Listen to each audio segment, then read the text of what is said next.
بسم الله الرحمن الرحيم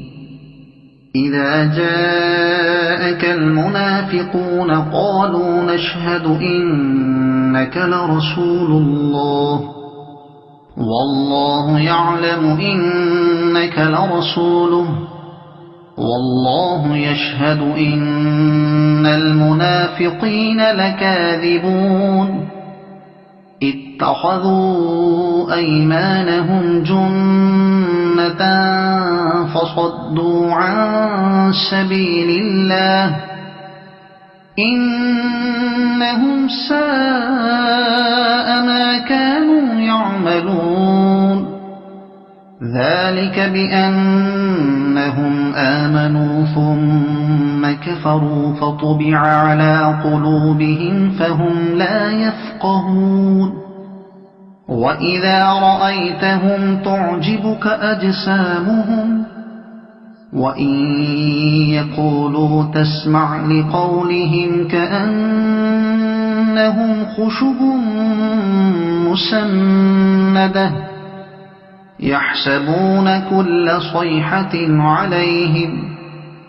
هم العدو فاحذرهم قاتلهم الله أنى يؤفكون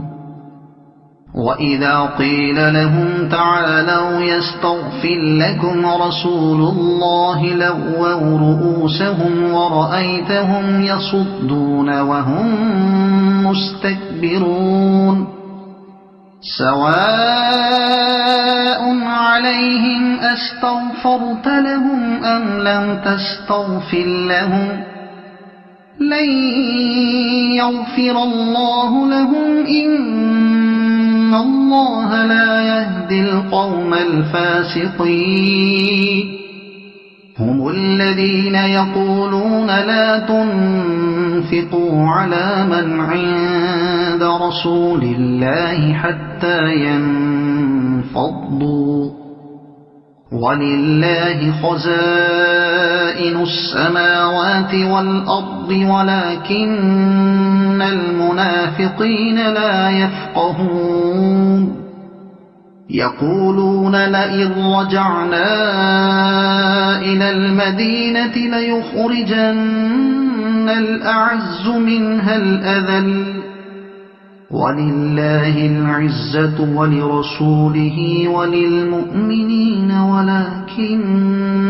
المنافقين لا يعلمون يا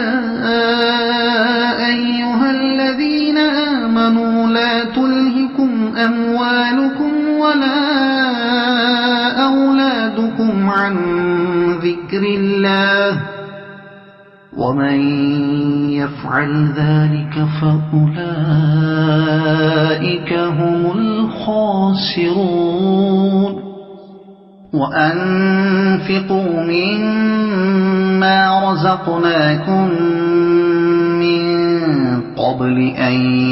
يأتي أحدكم الموت فيقول رب لولا أخرتني إلى أجل قريب